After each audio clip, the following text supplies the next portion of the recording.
오늘 말씀 주제는 복이 되는 두 가지 의식, 아버지 의식, 의식이 오늘 주제입니다. 성도님들 설 연휴 잘 보내고 계심을 믿고 감사합니다. 제가 어제 또 설 명절 예배를 드리면서 나눴던 말씀인데 다시금 우리가 그것을 인식하고 더욱더 우리 의식에 장착하는 의미에서 또 함께 나누길 원합니다. 작년에 정말 키워드라고 하면 존중과 감사였습니다. 또 제가 지금 홈페이지에다가 우리 존중하는 삶의 실천 감사편을 다시금 좀 편집해서 메인으로 올려놓았습니다. 그것을 계속 한번 보시고 더욱더 인식하시고 의식하시면서 정말 이 감사를 통해서 올 한 해 정말 복이 되고 복으로 기능하고 복을 흘려보내는 우리 모든 성도님들 되실 것을 믿고 또한 감사합니다. 이 존중은 그릿을 포함한 모든 내면의 힘과 탁월함의 근원입니다. 그리고 이 존중의 근원은 바로 하나님을 경외하는 것에서 시작합니다. 그리고 이 존중의 실천이 바로 감사입니다. 진정한 감사는 실질적으로 모든 그 내면의 힘을 키워주고 탁월하게 만들어 자아실현과 함께 원하는 일을 성공적으로 만들게 하는 바로 핵심 중의 핵심입니다. 그래서 하나님을 인정하고 사랑하고 존중하면서 자기 긍정이죠. 자기 긍정, 자기 사랑, 자기 존중, 그리고 타인 긍정, 타인 사랑, 타인 존중과 함께 이 감사를 실천하면 우리는 반드시 우리에게 능력 주시는 그분 안에서, 그리스도 안에서 우리는 모든 것을 할 수 있습니다. 화면 보이시죠? 감사와 이 존중, 긍정, 사랑이 얼마나 중요한지는 바로 우리 뇌를 자세히 살펴보면 알 수가 있습니다. 우리 눈 뒤에 있는 전두엽 피질이 있고요. 우리 뇌의 한 중앙 부분에 있는 편도체, 아믹달라라고 하는 편도체가 있습니다. 보통 이 그릿을 가지고 세상에서 성공하는 사람들, 이 그릿이 잘 발휘되는 사람들은 이 전두 피질이 활성화되어 있습니다. 활성화되어 있고 편도체는 안정화되어 있습니다. 그 상태가 바로 우리가 우리 안에 있는 이 잠재력을 넘치게 실현할 수 있는 그러한 상태인데, 이 그릿을 끌어올려주는 세 가지, 바로 긍정, 사랑, 존중입니다. 긍정, 사랑, 존중을 하면 전두엽 피질이 활성화되고 편도체는 안정화됩니다. 그런데 이 긍정과 사랑과 이 존중의 실천이 바로 감사하는 것입니다. 우리가 감사할 때 바로 전두엽 피질이 활성화되고 편도체가 안정화되면서 정말 우리가 바라고 원하는 그것을 이룰 수 있는 우리의 심령의 태도도 되고 또한 우리의 뇌도 그렇게 준비가 되는 것입니다. 그리고 지난주가 지난 것도 말씀드린 거 있죠. 이 감사의 효과. 우리가 하는 긍정학원이 있습니다. 긍정학원. 과학적으로 입증된 것 중에 하나는 내가 나에게 진심으로 하는 말은 절대적으로 효과가 있습니다. 이것은 과학적으로 입증이 된 것입니다. 그런데 이 진심으로, 이 단어가 중요합니다. 진심으로 하는 말. 그래서 예를 들어서 나는 강하다 라는 긍정학원을 했는데 이 속마음은 이렇게 생각하는 거예요. 나는 강하지 못하니까 강하기를 원해서 강하다고 해야지. 속마음이 이렇게 생각하고 나는 강하다라고 긍정학원을 하면 실제로는 어떻게 됩니까? 속마음, 의식의 배경이죠. 깔린 생각이 우리의 무의식으로 들어가서 나는 강하지 못해가 강화됩니다. 즉 무의식이 의식보다 100만 배 강하기 때문에 무의식으로 들어가는 것은 무엇이든지 강화되는데, 긍정학원할 때 우리의 의식의 배경에 있는 속마음이 말을 하고 있는 그 긍정학원과 반대 것을 생각하면 무의식은 항상 그 반대 것이 들어가고 그것이 강화가 됩니다. 자, 이것을 해결하는 것이 바로 감사입니다. 긍정학원에 감사의 심령을 담아서 우리가 긍정학원을 하게 되면 이 부분이 해결되고 우리 무의식 가운데 우리가 말하는 그것이 들어가서 강화되는 것입니다. 그럼 어떻게 고백해야 됩니까? 내가 강해서 감사합니다. 이렇게 고백하다 한다면 정말 진심으로 하는 긍정학원이 되고 절대적으로 효과가 있는 긍정학원이 되는 것입니다. 내가 건강해서 감사합니다. 내가 하나님의 부요함을 가져서 감사합니다. 이 감사의 효과를 제대로 누리시면서 정말 복이 되어지는 올 한 해가 되기를 예수님의 이름으로 축원드립니다. 오늘 주제가 복이 되는 두 가지 의식입니다. 성도 여러분, 예수님이 죄가 되신 것은 예수님 자신이 죄를 지은 것을 아셨기 때문이 아닙니다. 예수님께서 실제로 어떠한 죄를 범하셨기 때문도 아닙니다. 예수님 안에 죄가 조금이라도 있었기 때문도 아닙니다. 자, 예수님이 죄가 되신 것은 바로 우리의 죄, 인류의 죄를 그분 자신이 받아들임으로 죄가 되신 것입니다. 예수님은 우리의 죄를 십자가에서 받아들이심으로 죄가 되셨습니다. 그리고 우리의 죄값에 해당하는 죄의 형벌을 온전히 받으셨습니다. 그래서 우리 죄에 대한 하나님의 공의를 온전히 충족시키신 것입니다. 그리하여 우리 죄가 제거되었고 우리는 그 죄의 부산물 중에 하나인 이 죄의식에서도 온전히 자유하게 되었습니다. 그리고 예수님은 우리의 죄의 자리에 자신의 무엇을 채워주셨습니까? 의를 채워주셨습니다. 그리고 우리의 죄의식의 자리에는 무엇을 채워주셨습니까? 바로 의의식을 채워주셨습니다. 예수님은 우리의 죄를 받아들임으로 죄가 되셨고 우리는 예수님의 의를 받아들임으로 의가 되었습니다. 이것이 바로 예수님께서 이 땅에 오셔서 십자가 죽음과 부활로 성취하신 복음, 기쁜 소식, 놀라운 소식입니다. 그 예수님을 영접한 거듭난 우리는 이제 이 죄의 형벌에서 해방되었죠. 그리고 죄의 모든 영향력과 구속으로부터도 자유해졌습니다. 그래서 더 이상 죄의식, 죄책감, 열등의식은 더 이상 거듭난 우리의 것이 아닙니다. 그런데 이 복음에 대해서 이해함이 없는 그리스도인들은 그들의 죄가 완전히 제거되었다는 것과 예수님의 의를 받아들임으로 자신들이 구원받은 의인이 되었다는 것을 아직도 여전히 깨닫지 못하고 있습니다. 여전히 구원을 받았는지 어쩐지 확신하지 못하는 죄인으로서 이 죄의식과 율법의식 아래에 살아갑니다. 자, 그러한 대부분의 그리스도인들의 의식에는 그 의의식이 희미하거나 없는 경우가 많습니다. 그 희미하거나 사라져버린 그 의의식 자리에 무엇이 끊임없이 파고듭니까? 바로 이 죄의식, 죄책감, 열등감이 끊임없이 파고들어서 거듭난 자들에게 하나님과 새로운 피조물, 즉 자신에 대한 잘못된 이미지를 갖도록 해주었습니다. 그래서 그러한 잘못된 이미지를 가지고 있는 많은 그리스도인들은 하나님을 어떻게 봅니까? 엄격한 그 기숙사 사감과 같은 잘못을 찾아내서 정죄하려고 늘 깨어서 감시하시는 공의로우시지만 엄격하신 거룩하시지만 감히 다가설 수 없는 존재로 바라보도록 만들어 왔습니다. 그래서 이런 하나님에 대한 의식은 믿는 자들이 하나님을 두려워하게 만들었고 동시에 하나님으로부터 멀어지도록 만들었습니다. 그러한 하나님에 대한 의식은 분명히 잘못된 것입니다. 우리는 이제 이걸 알고 있습니다. 근데 알고 있는 경우에도 여전히 죄의식이 있다면 그것은 정말 문제가 있습니다. 그것은 바로 하나님 아버지에 대한 의식이 잘못되어 있는 것입니다. 하나님은 하나님인 동시에 거듭난 우리의 아버지이십니다. 그래서 오늘은 하나님 아버지에 대한 의식과 의식에 대해서 다시금 분명하고 명확하게 정립하는 그런 시간 되시기를 예수님의 이름으로 축원드립니다.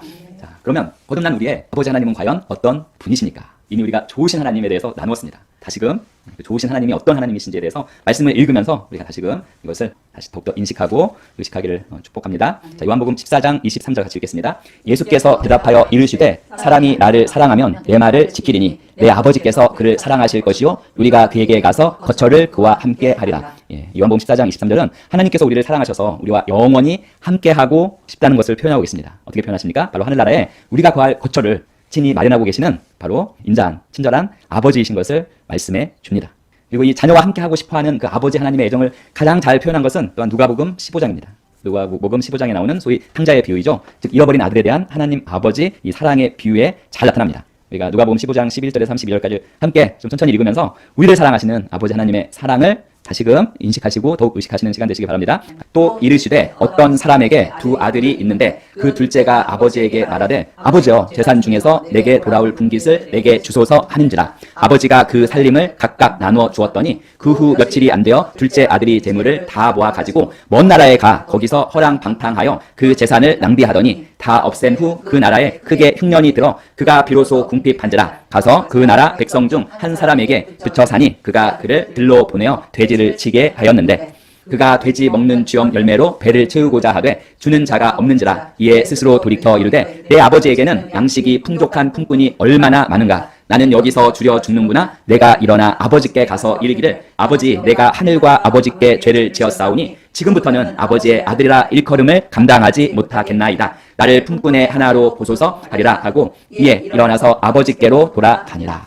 아직도 거리가 먼데 아버지가 그를 보고 측은히 여겨 달려가 목을 안고 입을 맞추니 아들이 이르되 아버지 내가 하늘과 아버지께 죄를 지었사오니 지금부터는 아버지의 아들이라 일컬음을 감당하지 못하겠나이다 하나 아버지는 종들에게 이르되 제일 좋은 옷을 내어다가 입히고 손에 가락지를 끼우고 발에 신을 신기라. 그리고 살찐 송아지를 끌어다가 잡으라. 우리가 먹고 즐기자. 이 내 아들은 죽었다가 다시 살아났으며 내가 잃었다가 다시 얻었노라 하니 그들이 즐거워하더라. 맏아들은 밭에 있다가 돌아와 집에 가까이 왔을 때 풍악과 춤추는 소리를 듣고 한 종을 불러 이 무슨 일인가 물은데 대답하되 당신의 동생이 돌아왔으매 당신의 아버지가 건강한 그들을 다시 맞아들이게 됨으로 인하여 살찐 송아지를 잡았나이다 하니 그가 노하여 들어가고자 하지 아니하거늘 아버지가 나와서 권한대 아버지께 대답하여 이르되 내가 여러 해 아버지를 섬겨 명을 어김이 없거늘 내게는 염소 새끼라도 주어 나와 내 벗으로 즐기게 하신 일이 없더니 아버지의 살림을 창녀들과 함께 삼켜버린 이 아들이 돌아오매 이를 위하여 살찐 송아지를 잡으셨나이다.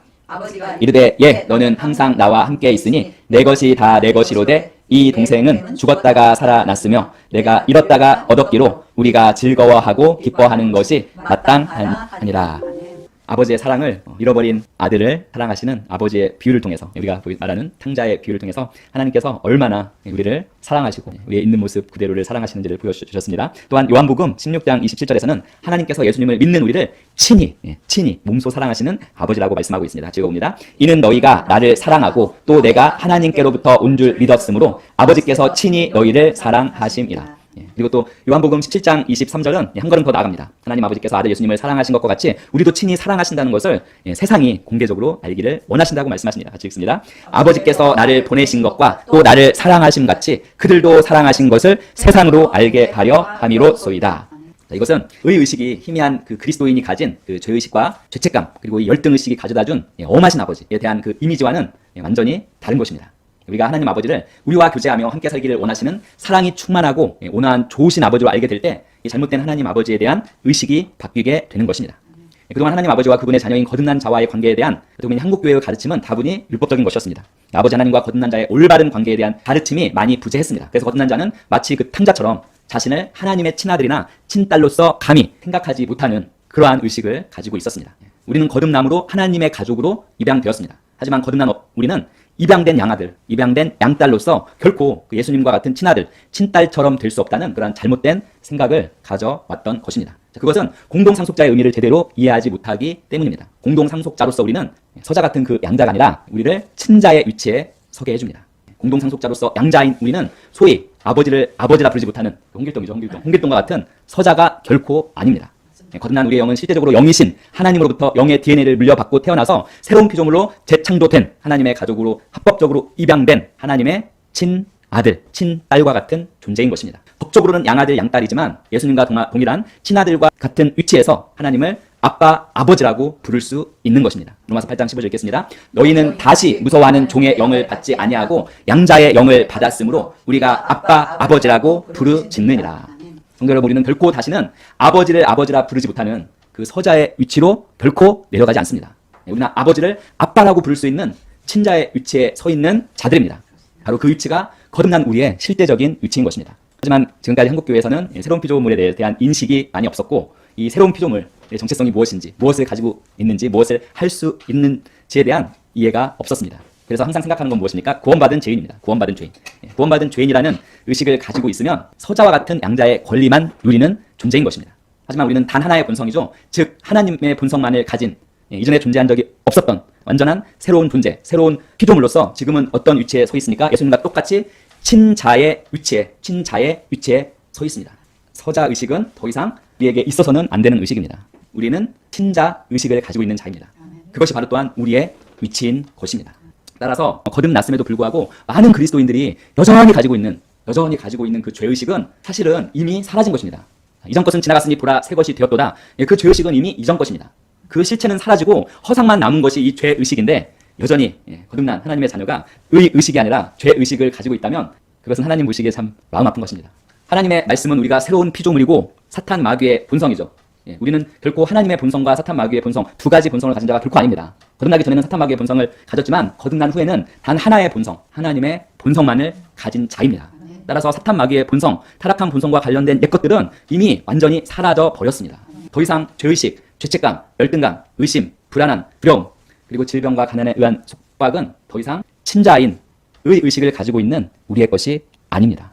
로마서 6장 9절 11절 같이 읽어보겠습니다. 만일 우리가 그의 죽으심과 같은 모양으로 연합한 자가 되었으면 또한 그의 부활과 같은 모양으로 연합한 자도 되리라. 우리가 알거니와 우리의 옛사람이 예수와 함께 십자가에 못 박힌 것은 죄의 몸이 죽어 다시는 우리가 죄에게 종노릇하지 아니하여 함이니 이는 죽은 자가 죄에서 벗어나 의롭다 하심을 얻었음이니라. 만일 우리가 그리스도와 함께 죽었으면 또한 그와 함께 살 줄을 믿노니 이는 그리스도께서 죽은 자 가운데서 살아나셨음에 다시 죽지 아니하고 사망이 다시 그를 주장하지 못할 줄을 알미로라. 그가 죽으심은 죄에 대하여 단번에 죽으시며 그가 살아계심은 하나님께 대하여 살아계심이니 이와 같이 너희도 너희 자신을 죄에 대하여 죽은 자요 그리스도 예수 안에서 하나님께 대하여는 살아있는 자로 여길지어다. 거듭난 우리는 죄에 대해서 죽은 자입니다. 그리고 아버지 하나님에 대해서는 산 자입니다. 우리가 새로운 피조물로서 이러한 우리의 정체성을 분명히 인식하고 의식한다면 우리는 언제나 그리스도 안에서 아버지 하나님의 완벽한 돌봄과 사랑을 받는 존재라는 그 사실을 깨닫는 것입니다. 또한 고린도후서 5장 21절과 같은 정말 놀라운 구절이죠. 이 구절을 앞에 펼쳐놓고 우리는 더 이상 연약함과 죄의식과 죄책감, 열등감, 이것은 우리의 것이 아님을 선언하고 선포하고, 그리고 동시에 그리스도 안에서 우리의 위치, 친자의 위치입니다. 친자의 위치. 이 친자의 위치에 당당히 서서 우리가 가진 완전한 자유함과 압도적인 확신과 자신감을 선포해야 하는 것입니다. 같이 읽어보겠습니다. 하나님이 죄를 알지도 못하신 이를 우리를 대신하여 죄로 삼으신 것은 우리로 하여금 그 안에서 하나님의 의가 되게 하려 하심이라. 아멘. 우리는 그리스도 안에서 의인입니다. 그 의인이 바로 우리의 정체성이고 위치입니다. 우리가 그 의인임을 인식하고 그것을 온전하게 의식할 때 하나님께서 우리에게 주신 모든 하늘의 신령한 것들을 정말 제한 없이 활용하고 나타내고 흘려보낼 수 있는 것입니다. 우리는 더 이상 우리의 부족함과 연약함을 고백하지 않습니다. 왜입니까? 거듭난 우리는 더 이상 부족함과 연약함을 고백하지 않습니다. 그 이유는 우리가 부족함과 연약함을 고백하면 이미 이 모든 그리스도께서 이미 이루신 일을 부인하는 것입니다. 거부하는 것입니다. 그리고 그리스도 안에서 우리가 가진 이 위치와 이 신분도 역시 과소평가하고 때로는 이것도 거부하는 것이기 때문에 그렇습니다. 그래서 우리는 더 이상 그러한 의식 가지고 살지 않습니다. 우리는 우리 영 안에 있는 이 의에 대한 하나님의 의에 대한 분명한 인식과 의식으로부터 이제는 자신감을 가지고 당당하게 정말 하나님께서 우리에게 주신 많은 그러한 은혜의 선물들을 잘 활용할 것입니다. 예, 우리에게 능력을 주시는 자 안에서 우리에게는 어떠한 한계나 제한이 있을 수 없습니다. 내게 능력 주시는 자 안에서 내가 모든 것을 할 수 있느니라. 그래서 우리는 오직 하나님의 이 말씀에 일치하는 의식, 무슨 의식입니까? 친자 의식 그리고 의 의식을 가져야 합니다. 예, 우리가 그리스도 안에서 어떤 존재인지를 아는 순간 우리를 괴롭혀왔던 죄와 죄의식은 더 이상 문제가 되지 않습니다. 예, 죄와 죄의식은 자신이 그리스도 안에서 이 하나님의 의라는 사실을 모르는 그리스도인들에게만 문제가 되는 것입니다. 예, 이제라도 보면 믿음도 더 이상 문제가 되지 않습니다. 믿음은 그리스도 안에 있는 자신의 권리와 특권과 위치와 신분을 모르는 그리스도인들에게만 문제가 되는 것입니다. 자, 히브리서 1장 3절은 그리스도께서 위대한 대속을 이루셨을 때 그분이 어디에 어떤 위치에 앉으셨는지를 말씀하고 있습니다. 같이 읽습니다. 이는 하나님의 영광의 광채시요 그 본체의 형상이시라. 그의 능력의 말씀으로 만물을 붙드시며 죄를 정결하게 하는 일을 하시고 높은 곳에 계신 지극히 크신 이의 우편에 앉으셨느니라. 자, 저 위치, 예수님께서 회복하신 저 위치는 누구의 위치입니까? 바로 거듭난 우리의 위치입니다. 예수님께서 십자가에서 죽으시고 다시 부활하시고 승천하셔서 하나님 아버지로부터 온전히 받아들여지고 아버지 하나님의 우편에 앉으셨기 때문에 우리가 새로운 피조물이 될 수 있었던 것입니다. 저 우편에 앉으셨기 때문에 새로운 피조물인 우리들은 이제 아버지와의 올바른 관계가 회복되고 즉 교제가 회복되고 아버지 앞에 언제나 어떠한 열등감, 죄책감, 죄의식 없이 나아갈 수 있는 존재가 된 것입니다. 히브리서 9장 12절은 그리스도께서 그분의 피를 가지고 하늘의 지성소에 들어가셔서 영원한 속죄, 즉 속량을 얻으셨다고 말씀합니다. 같이 읽습니다. 염소와 송아지의 피로 하지 아니하고 오직 자기의 피로 영원한 속죄, 속량을 이루사 단번에 성소에 들어가셨느니라. 예수님께서 그분의 피를 가지고 하늘의 지성소에 들어가셔서 영원한 속죄, 즉 속량을 얻으셨다면 우리의 속량은 이미 완성된 것입니다. 하나님께서는 우리의 속량이 단번에 완벽하게 완성되었다고 선언하셨습니다. 그래서 우리에 대한 사탄의 지배 깨어졌습니다. 죄와 죄의 영향력과 속박도 깨어졌습니다. 자, 이제 예수님은 거듭난 우리에 대한 완전한 권리를 행사하실 수 있고 그 권리를 영원히 행사하실 것입니다. 그리고 히브리서 7장 25절로 같이 읽어보겠습니다. 그러므로 자기를 힘입어 하나님께 나아가는 자들을 온전히 구원하실 수 있으니 이는 그가 항상 살아계셔서 그들을 위하여 간구하심이라.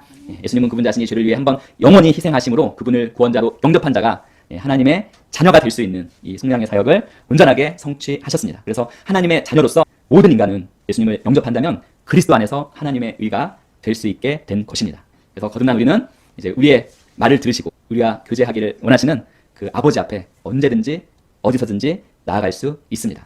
왜입니까? 거듭난 우리는 이제 어디 안에 있습니까? 그리스도 안에 있고 새로운 피조물입니다. 그리고 하나님 아버지의 자녀이자 구원받은 의인입니다. 이것을 우리가 명확하게 이제는 인식하고 의식하고 있기 때문입니다. 자, 마지막 구절입니다. 같이 읽겠습니다. 사랑하는 자들아, 우리가 지금은 하나님의 자녀라. 자, 어떠한 자녀입니까? 하나님의 자녀. 네, 서자입니까? 친자입니까? 친자입니다. 이제 거듭난 우리는 더 이상 방황하는 자가 아닙니다. 더 이상 탕자가 아닙니다. 더 이상 죄의식에 시달리는 자가 아닙니다. 더 이상 이 서자의 위치에 어떻게 해서든지 한번 서보려는 양자가 아닙니다. 우리는 단 하나의 본성, 하나님 아버지의 본성과 그분의 생명과 의의 선물을 부여받은 우리 아버지 하나님의 사랑받는 의로운 친자녀, 친아들과 친딸인 것입니다. 그래서 우리의 의가 되신 예수 그리스도 안에서 속량받은 친자녀로서 하나님 아버지를 인식하고 우리가 의인임을 인식하는 것이 바로 2024년 복이 되는 해에 복이 되고 복으로 기능하고 복을 흘려보내는 우리의 두 가지 의식입니다. 그리고 감사와 존중은 기본으로 계속 가져가시기 바랍니다. 지속적으로 존중과 감사의 태도는 지속적으로 가져가시기 바랍니다. 그래서 복을 흘려보내는 복으로 기능하는 우리 모든 성도님들 되실 것을 인하여서 감사드립니다. 아멘.